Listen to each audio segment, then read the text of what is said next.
Okey, yang ni macam mana nak selesaikan? Ini bermaksud A kuasa 3 sama dengan negatif 729. Kalau A saja, punca 3, 729. Tekan calculator.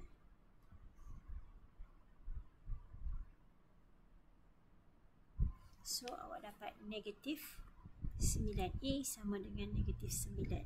Okey, 4/9. 4/9 ialah 7. B tambah 2. Berapa nilai B? B ialah 5. B tak tahu berapa, tambah 2.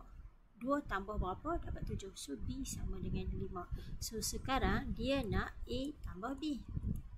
A negatif 9. B ialah 5. So, jawapan dia ialah negatif 4. Nisbah rujukan. Buku rujukan Aida dan Bihan ialah 3/5. Manakala Bihan dan Cuwi ialah 2/1. Tak sama. Kita bagi sama, kita darab dia, darab 10. 5 darab 2, 2 darab 5. 3 darab 2, 1 darab 5. So, sini kita akan dapat 6. Sini kita akan dapat 5.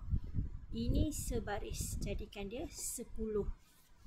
So, jawapan dia 6, 10, 5. Tak boleh kecil. Walaupun 6, 10 boleh bahagi dengan 2, tapi 5 tak boleh. So, tinggal dalam keadaan macam tu sahaja. Okey. Harga komputer 200,660. Harga komputer. Dian memberi komputer riba dengan potongan 35%. Okey. 35%. Okey, ayahnya beri dia 1,200. Berapa lagi yang perlu ditambah? So, kita kira dulu berapa harga yang Dian dapat. Ini potongan harga, so 65% lah. Harga komputer tu, so 65 darab 100 sama darab 65% darab dengan 2660. So, awak dapat berapa?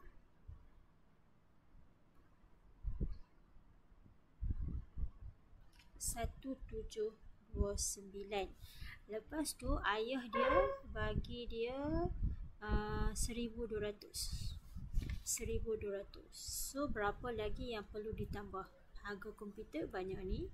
Ayah dia bagi banyak ni. Berapa harga lagi yang perlu dia tambah? So, RM29. RM2529. Kalau awak nak kira 35% dulu pun boleh.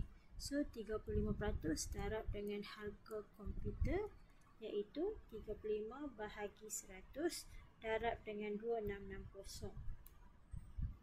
Awak dapat 931. So, 2660 awak kena tolak 931. So, awak dapat berapa?